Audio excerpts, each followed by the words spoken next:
All right, welcome everybody. We are back at AnimeCons TV. I am Doug Wilder, and I'm joined this time by my good friend Tom Aznable from the internet.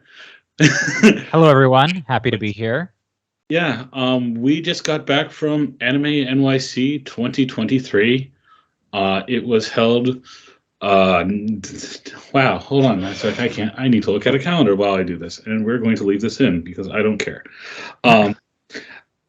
It was held November 17th, 18th, and 19th once again at the Javits Center in New York City, New York. And yeah, we're just going to talk about some of our impressions of that, some of the things we did, some of the things we liked, some of the things we might not have liked, and just go from there. So I will admit I was kind of on the fence about going this year. I don't know why, because I almost always have a pretty good time every year I've gone. But part of the reason I was on the fence is they hadn't really announced things. And then late in the game, they started announcing a lot of people for guests, especially Japanese guests and industry guests that actually were very interesting to me. And so I kind of had to act last minute to figure out a place to stay because I don't live in New York. But I was almost kicking myself for forgetting. How about you, Tom? That's pretty consistent with my experience. It does seem to be the MO for this particular convention to announce guests a little bit on the later side. It does end up, generally speaking, having guests that I ultimately do want to see, but I'm also hesitant to buy so far ahead of time the way that it seems so many people who attend this con do, because it regularly sells out far in advance. I have less of a problem that you do as far as like finding a place to stay at the long time, finding a place to stay further out, because it is actually a commuter con for me, so that's convenient. But either way, I probably should know better at this point that they've generally had at least one guest that I've been interested in seeing. But even in the way that they've announced those guests is a little odd. Like the one that made me want to go this time was Yutaka Izubuchi being there, but he wasn't even added as a guest until after people had noticed that he was slated to appear on a panel premiering his new show. Yeah, and we'll get to that. And one of the big things for me was seeing the two Japanese voice actresses for the two lead voice actresses for Mobile Suit Gundam, Witch from Mercury. And I've commented on this before. As a Gundam fan, Anime NYC is kind of a staple con. They've had so many people. They had their very first year. They got that Mobile Suit Gundam Thunderbolt Bandit Flower premiere in concert. They've brought Yoshiyuki Tomino. There's always like something pretty good for Gundam fans at this event, and that was one of those things. It's like I should have just known. Yeah, the Gundam release cycle has become consistent enough that it seems like Sunrise and now Bandai Namco Filmworks has pretty consistently something to promote every year. And it's been generally a fairly Gundam heavy con. This year, a little less than most, I think, because there wasn't anything on the immediate horizon, so much as stuff that had just happened. But even announcing the two leads of Gundam The Witch from Mercury was very, very late in the game, only a few weeks out from the con itself. Yeah, and I understand that is a bit of a challenge with getting everything squared away, and you don't want to fall into a trap where you announce someone before the contract's really solid. But at the same time, it was a little surprising. Related to that, they had a Gundam Witch from Mercury panel, and they did a couple things that I thought was really neat for kind of changing up the formula. You saw this at a lot of the kind of industry-run or type panels or panels run by the convention.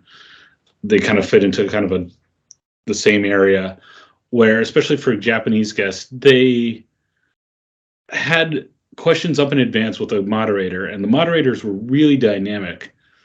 But what they did for the cast for these voice actresses from Witch from Mercury was they asked a couple questions, and they had it, they could make a nice slide as the question was asked, but they also had content related to that.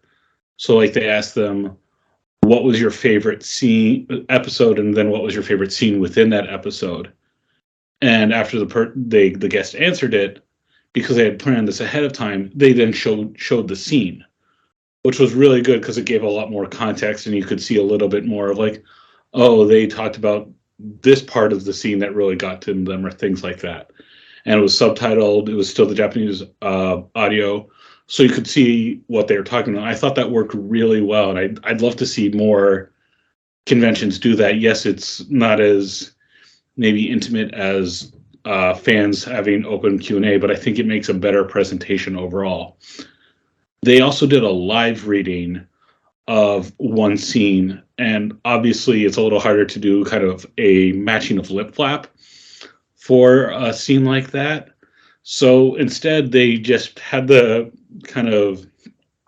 two actresses read from the script, and it just kind of faded between key frames of that scene. If you're a fan of Witch from Mercury, it's the lovers quarrel scene, which is one of the defining moments of the series. So seeing that acted out, as a live reading was really cool. It was a really nice treat as a fan of the series. Another panel that, Tom, you joined me on is we went to the Magnetic Rouge panel. Yeah, this was the aforementioned panel that was premiering Yutaka Izubuchi's new show, the previously mentioned Metallic Rouge. This was on the Crunchyroll main stage, which was kind of this very nice open area. There was no room clear, but also just like kind of surrounded by glass, like lit by natural light for the most part. And I'm very impressed by the screen that they have in that room as well, because it does not seem to be adversely affected by all of that natural light anyway, which is great for premieres. And they had a lot of premieres at this convention as well. Yeah. The Crunchyroll area was kind of weird because it felt like they were up on that higher floor. I think that part is called like the Crystal Palace or something. And it feels like Anime NYC never knows what to do with this space. I've seen it be the artist alley. They had that Gundam building world record attempt where everyone was building the same kit at the same time up there at one time. Now they've got the Crunchyroll area. And it's interesting because it also felt like very different. Whereas, say, like the Witch from Mercury panel, or another one that we'll get into in a minute, was in what they kind of called the main events area downstairs. And they had signs everywhere. This is cleared after every event. No video or photography whatsoever. The Crunchyroll one's like, yeah, no, come hang out, stay, come as long as you want. They had areas that if you showed that you had a premium subscription to Crunchyroll, you could get in different seating areas. Little things like that, and they had kind of MCs kind of filling in the gaps between events. That one sunlit room thing that stood out to me is even the stage was well, and like you didn't get too much sunbleed. Every so often you would, but as the sun was going down, it became a little bit of a problem. But I have to give credit to Crunchyroll. They were giving away little cardboard or cardstock branded visors for one show that they were promoting this year. And I was like, that's actually pretty clever for that room. Like that like whoever came up with that idea for that, because of they were using that room, like I think earned a small bonus for that, because I think that was a really clever idea. I think they finally kind of figured out what to really do with that space, because in previous years when they had, say, the artist alley, like you mentioned there, it felt like what it was doing was separating it off from the rest of the convention in a way that made it feel inconvenient.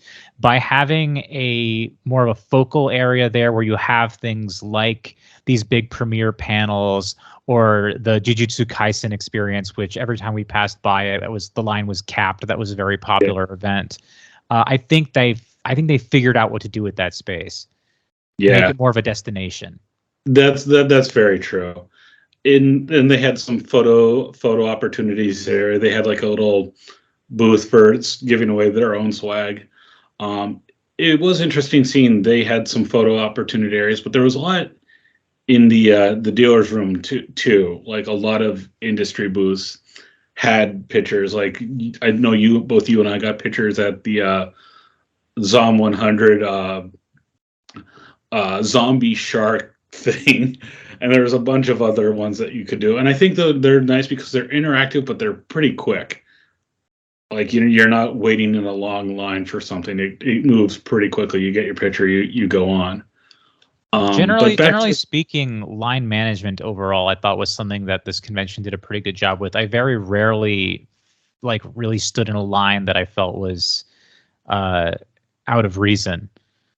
Yeah, I'll get to that in a little bit because I think line management was pretty good. I think crowd management was where there were a couple times it felt a little unwieldy. But just to finish up Magnetic Rouge, that was a fun event. Again, they had the preset questions for the Japanese guests, and it worked really well. Dynamic moderator made that really good. And this isn't premiering until January, so it was impressive that we got to see a first episode this far in advance. They did say it was the world premiere as well, too, which is pretty cool. I think that part of what I really liked about you said before that there's kind of the trade-off between either you have these managed Q&As with provided questions that have supporting material, and you have the benefit of having prepared stuff there, versus the fan Q&As, which potentially can have very good questions and can be very organic, but can also kind of be can bring everything to a halt. And they've tried to address those in multiple ways, whether screening questions or whatnot, but it doesn't always work out. The trade-off is with managed prepared questions, you don't necessarily always get the kind of questions that fans actually want to ask. And I think generally the panels that we did attend that have that, I thought there was a marked improvement in that area there, where generally speaking, the kinds of questions that were being asked felt to me like the kind of questions that I would want to hear answered. Like in the case of Metallic Rouge, it's a show that is directed by a prominent mechanical designer who has worked on mecha shows. This is not strictly speaking a mecha show, but it does have kind of a powered suit element to it that's reminiscent of Tokusatsu. And I believe literally the first question asked by the moderator was specifically about the show's design connections to Tokusatsu. So I thought that was very savvy as far as asking what the fans in attendance would be interested in for that kind of a show.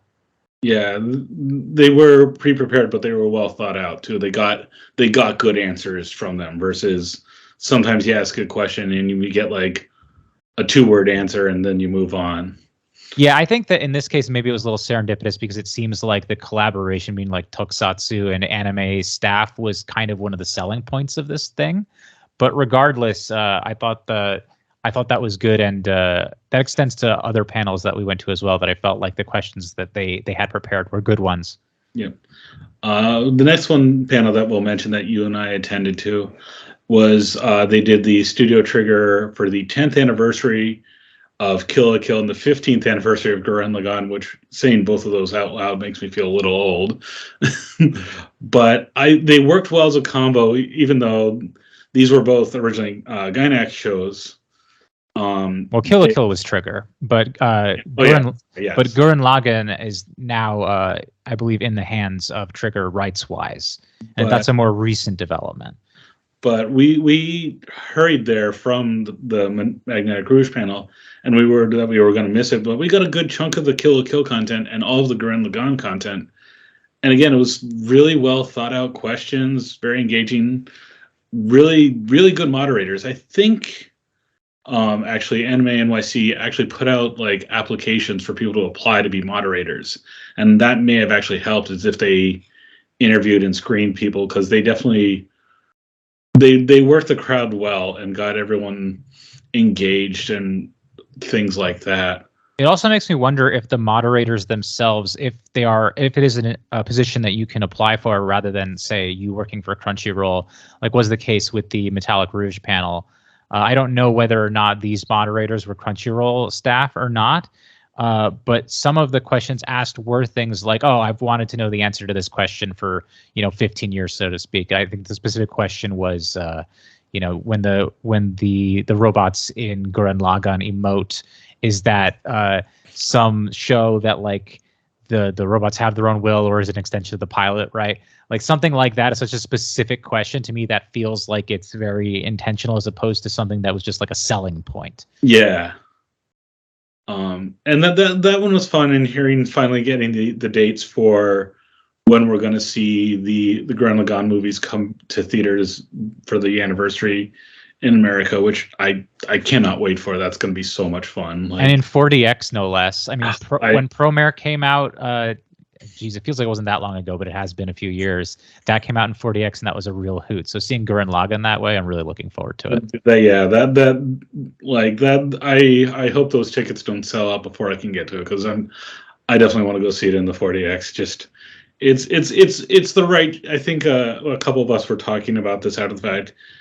Gurren Lagann is the right property for that kind of experience because it's so over the top, so ridiculous, and that's what makes it fun. Yeah, it's just a very stupid way to watch movies, and I think that, like you said, like Gurren Lagann is just the kind of a thing that can fully lean into how silly and awesome something like that is. Yeah. One last panel that we'll talk about is the Bandai Namco Films panel, which that used to be Sunrise, and they've kind of consolidated and everything. This one I think was like there was they had a lot of content, but it felt kind of like a dud because it's like, okay, we're going to talk about this show for 5 minutes, bring up this guest from the show, talk for 5 minutes, send them away, move on to the next show. And it didn't have the same energy. This was, I think, a little bit closer to what you expect when you hear the sort of managed industry panel description. Because for the most part, the content was read a synopsis, play a trailer, move on to the next thing. There were a few that had staff and like voice actors showed up. Blue Lock was what they kicked off with. They had a number of people who worked on that. They brought back the Witch from Mercury voice actors for, I think, 5 to 10 minutes, which was nice because, I mean, for me personally, I wasn't able to attend on Friday, so we were able to get a little piece of that. And my understanding is that was promoted on the description of the panel as well. Yeah. They did make a brand new announcement of a VR Gundam film, but I think that was probably the most notable thing there. Yeah. Even Gundam Seed Freedom, which is coming out in just a few short months and is literally decades in the making, all they had to say was, here's a synopsis and here's the first trailer. Not even, I think literally the day after they released the 4th trailer for that movie, and they still were showing the initial trailer that really didn't show off that much of that movie. Yeah. I do want to point out, though, that you said things kicked off with Blue Lock, and that's the soccer and a show. Oh, that wasn't even intentional. Yeah. So the one thing I will say, though, with the panels is there was a fan panels track, but it was kind of small. Like there weren't very many going on. What I noticed is that a lot of them seemed to be along the lines of workshops, like how-to sort of panels. And one thing that I found one thing I didn't like about those descriptions of fan panels is a lot of them did not give you an idea of who was putting it on. And that could be the fault of the panel descriptions as well. But I feel like I've seen schedules for other cons at least throw like a name of the presenter under the panel. And that really only you'd see that for industry and guests. Yeah. And we've both been going to conventions for long enough that there are definitely names where we see, oh, so-and-so is doing that panel. Now I want to check it out. Right. Even if it's something you wouldn't necessarily think to be interested in. Right. And I don't know. They're expanding to use the full space of the Javits. I think this con would benefit from adding more and more fan panel content, because it felt like it had more in its earlier years, and that might just be that the ratio was different from industry stuff to fan panel stuff. It also just it didn't feel like there was much, like they had some signage, not a lot. but it just didn't feel like they were doing enough to drive people to check out fan panels, especially where a lot of the industry stuff was capped. You had to, enter a lottery to see if you could get in for a lot of them. And I'd like to see encouraging it, because this way you get people at seated content and checking something out. Because there was a lot of times where I didn't see people standing in lines, but I just saw people just sitting around, kind of doing nothing, like on a stairwell and stuff like that. And I feel like if you offer more content, and like a panel room doesn't require much. You need a staffer to make sure there's running the tech, and you need a panelist and set up the chairs. But if you keep it as a panel room the entire weekend, it's not a lot of upkeep, honestly. And I think if you have that and get more people, that you're getting them engaged more, and then they'll spend more time at the convention overall because there's more things for them to do. And I think at a convention like this that is so industry forward, really the way that they're presenting fan programming is a good way to have that stuff fall through the cracks. Yeah. And it's the one thing the term I heard a couple people throwing around, especially as this con is now moving from mid to late November, which I think a lot of people actually like, because yes, it was cold. It could be cold outside. Is in moving to now late August, is it's starting to feel like Anime Expo East Coast instead of when this con started. It still felt much more closer to had a really good fan element of it, and I really am starting to worry about how this con is going to go forward. Yeah, it's funny because it seems like one of the complaints that you'd hear is that I personally like where it fell in the year, because it's not a time of the year that I typically go to cons. I know people have complained that it falls pretty close to New York Comic Con, but throwing it into the late summer runs it up against Anime Expo and Otakon. So yeah, it becomes you're really going to have to make your decisions on which one to attend. I think a lot of people are. Yeah, and especially where anime fans generally skew younger. At late August, people are getting ready to go back to school, or have already started. So it's harder to take that time off. And just I liked doing. There's a lot of little things I liked about that time of year, where there weren't as many conventions. It was a nice kind of wind down for the end of the year. It's usually was the week before Thanksgiving. I think every year I've gone to this con, I've done more Christmas shopping for other geek friends and family than my own shopping at this convention. I think it's also going to affect vendors, where they're going to have to choose one con over the other, and they're going to have to make that choice of are we tabling at Otakon, or are we tabling at Anime NYC? So I think this really does throw them into fairly direct competition with Otakon. Yeah, and I will never say I won't do Anime NYC next year, but it's going to be very unlikely for me, because it's so close to Otakon, and if I have to choose one or the other, given what I know now, it's going to be Otakon. And will this also threaten to gobble up Otakon's supply of guests as well? Because while Otakon is in DC, and that's prestigious in its own right, it's also pretty attractive to Japanese guests, I'm sure, to be able to go to New York. Yep. So, but as you talked about, kind of the dealers having to choose, that was also the thing that this, and we saw this. It really feels like a lot of the traffic, they're trying to push it to the dealer's room floor, the show floor. Like a lot of industry stuff, like creators had big booths, and just there was some really weird stuff at the dealer's room this year.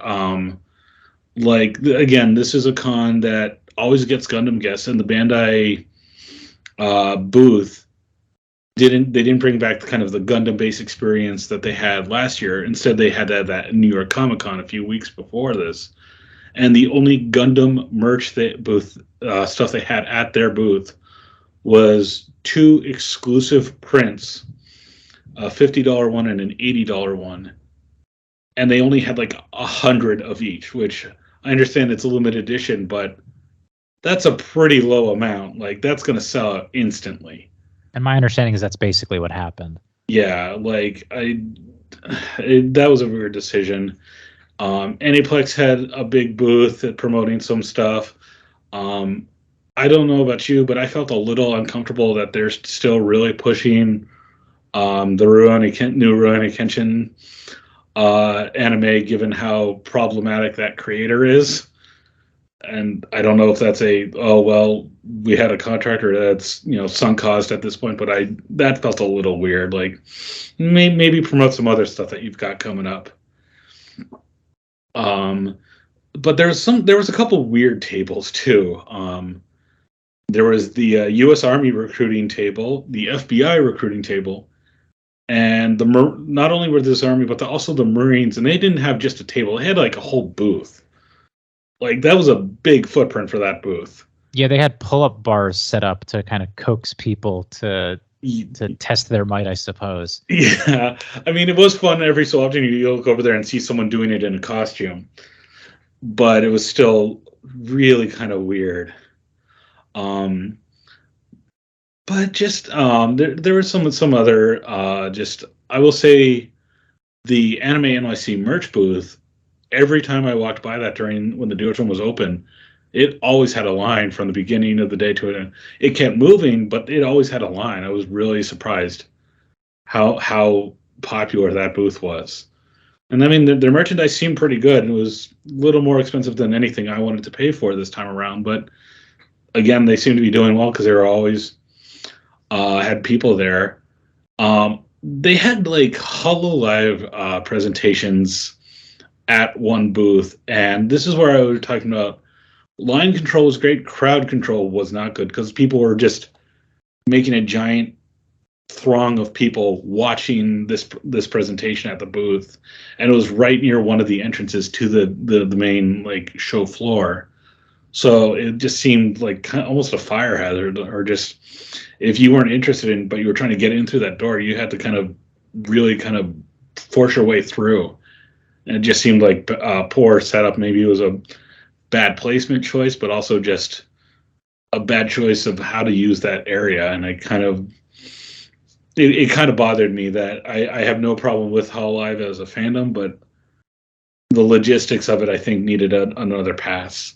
Well, I'm sure it must be tricky because, I mean, HoloLive is very, very popular right now. So, Yeah. Of course, you'd want it to be upfront and easy to find and kind of a focus. But as a direct result of its popularity and the kinds of presentations they were doing, where they were doing like, I think basically live bits where they were like piping in the VTubers and kind of doing crowd interaction, that's going to attract a lot of people. So I'm not really sure what the solution to that is.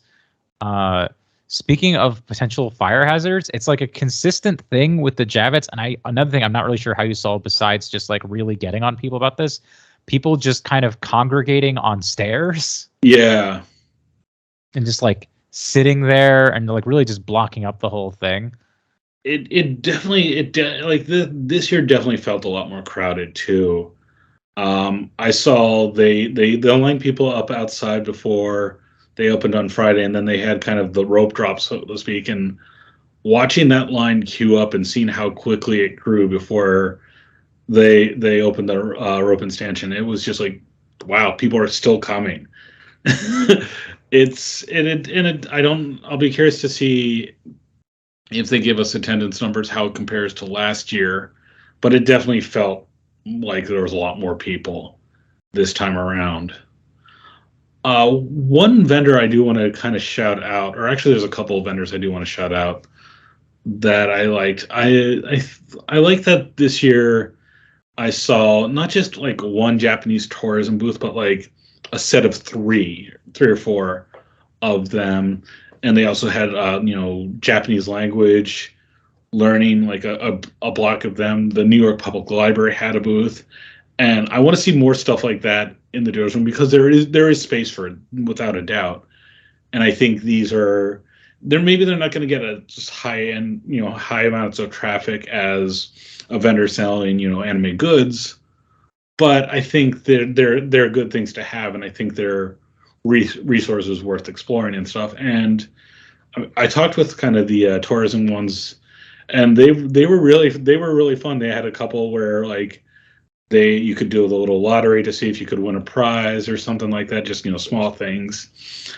But they actually had a lot of like good information. Like I got a couple maps of anime locations that you can visit. Either, hey, here's where this one iconic scene in this one anime happens that you can go visit this site, or it's like, hey, here's where the Gundam statue is. Right. And I like that there's a mix of that. So I think those are neat ones to do. And again, I like seeing the library too, because I think it's a good thing to emphasize, especially with out of print books or stuff like that, that I think getting more fans to know that they can use that is a good thing to do, or just that they host events. Libraries host their own miniature conventions from time to time.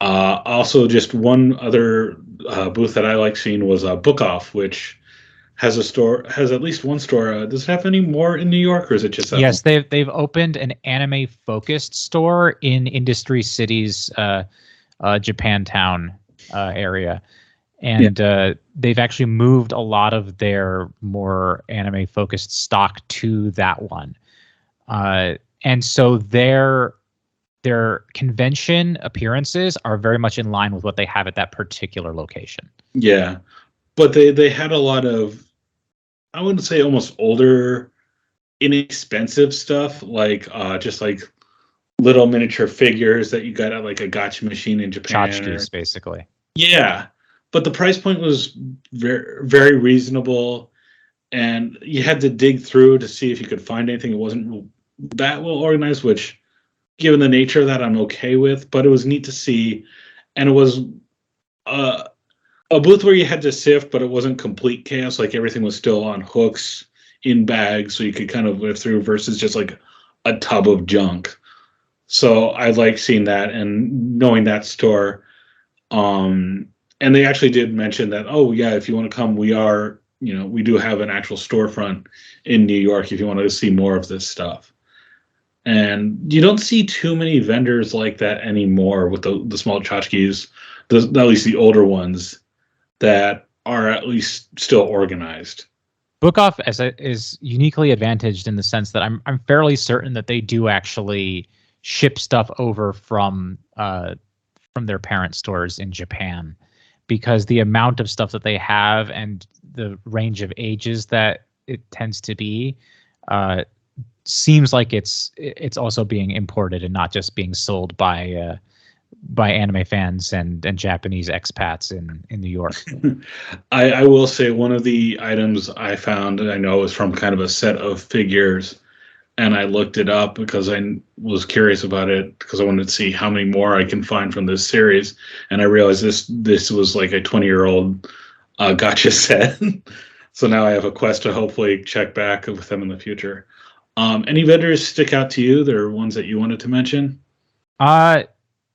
Yes and no. No, in the sense that I noticed a gap of things, which I suppose is indicative of just the way people are consuming anime, and that's a shrinkage in the amount of physical video media in the dealer's room. There was the odd vendor that would have a small offering of them as part of a larger stock, but for the most part, I think the only vendor I saw that had a dedicated physical video media presence was Media Blasters, which curiously has their own convention coming up in just a few weeks. Yeah. I mean, typically you can rely on a company like Discotech to have that sort of thing, but they were not in attendance at Anime NYC. But you still see manga going very, very strong. A vendor I was really pleased to see was someone, a seller who was specializing in Japanese 7-inch 45 vinyl records. largely singles, not just anime stuff either, but also city pop and also stuff that ranged from the 60s up until the 90s, as far as singles from the Showa era. It was very interesting, but also as a vinyl collector myself, I really appreciated that they actually had a listening station there, so you could try before you buy, which you very rarely see, even among sellers that specialize in vinyl at conventions. Yeah, that was a nice little one. Like, and that was a good booth to walk by because they changed what they were playing from. They would just pick another one from the collection, so you'd hear a bunch of different stuff too. So it kind of made walking past it every so often less of a chore, more of a treat, because it was very different. Their prices were, relatively speaking, fairly reasonable. It's also kind of a segment of that market that I don't really see addressed at anime conventions that often. Usually you see the full 12-inch vinyl records that are, frankly, kind of become inflated in price at a lot of these conventions that I've seen when vendors have them. But this guy, he both kind of knew what he wanted, but also wasn't necessarily trying to take an arm and a leg for what he had, which was pretty cool. I will backtrack to just kind of the home video stuff. I saw two other vendors that had some stuff, and I caught one vendor in the morning just kind of grumbling that, like, oh yeah, it's not been a great con for me. No one's buying DVDs. And I said, thought I like, oh, well, I'll take a look because there's a couple things that I might be interested in. And it was, well, and I didn't say this out loud, but my thought was, well, you're charging full retail price for everything. Everyone knows any of these things, they can go on Amazon or shop a sale and get it for much less. Yeah, nobody's paid full retail for any DVD or Blu-ray in 20 years. Yeah. I did spend a little bit of time in Artist Alley. That Artist Alley was pretty busy every time I walked through. I could still see stuff, but it seemed to be moving along pretty well. I did like the variety of styles. That was kind of one of my complaints about Otakon this past year, is a lot of the arts felt very much the same.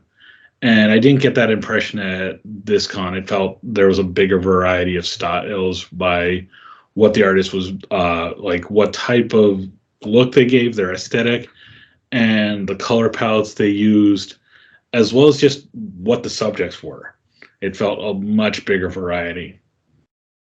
I was also noticing a lot more artists had things like zines or like little mini art books, which tends to be the things that I'm interested in. I think that's pretty cool. Overall, I'm increasingly impressed with the level of quality that Artists Alleys have reached in general. And I think making the Artists Alley an extension of the vendors hall, the exhibit hall, is a good move, because you get all that traffic there anyway, and people are there to buy things. Yep.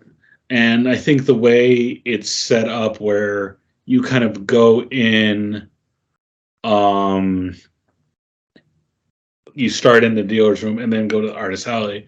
If you kind of do that at the end, like, oh, well, my budget was, I don't know, $200 and I've got $50 left for my spending money. Now I'm in Artist Alley. Let's see what I can find. I think sometimes it's an afterthought if it's a different area, where it's like, well, I've done my shopping in the dealer's room. Now let's move on to the next thing. So you kind of just keep momentum going. Also kind of interesting, so they also had food kind of around the perimeter of the dealer's hall. And it seemed to be primarily focused on Japanese and Korean food, which I thought was an interesting touch. Yeah. Also, they had Dippin' Dots, which I want to see at more conventions. But that's just me. My one complaint there, though, is, especially in the Artist Alley side where this was another area where there was like no seating, so people just sat on the floor by these food vendors and stuff like that. So it was. I like having them, but I think there are ways to add some seating or something like that. But to your point of the style of food, it was good. I can't think of any other convention I've been to where I saw an okonomiyaki vendor. and multiple onigiri vendors who are frankly charging far more than I would ever spend on onigiri, but it is what it is. It's convention center food. Exactly. I noticed that in comparison to other conventions that I've attended, the arcade area was relatively small. Where, say, like Otakon has basically an entire hall dedicated to arcade, there was just kind of a small corner of the greater dealer's room. Maybe a dozen machines. Yeah, it wasn't a lot. They definitely didn't have bigger machines either. They have, your requisite kind of your smaller rhythm games and your row of Astro City like fight cabs.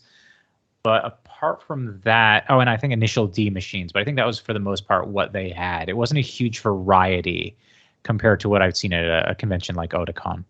Yeah. So anything else that you want to mention that you did, or anything before we wrap it up? Yes. So I'm somebody who enjoys a good flea market, a good deal, a good bargain, and I was pleased to see on the schedule that there was a swap meet. I'm a big fan of the Anime Boston swap meet in particular. So I was eager to see what this would be like, and it was a little bit of a dud for a number of reasons. Probably the biggest reason being that on the actual program guide, it was listed as being in a room that did not exist and did not show up on any map. So I had to ask a staffer for help, and they kind of guided me to where they thought it would be. And luckily it was actually there, but that's kind of a big problem, right?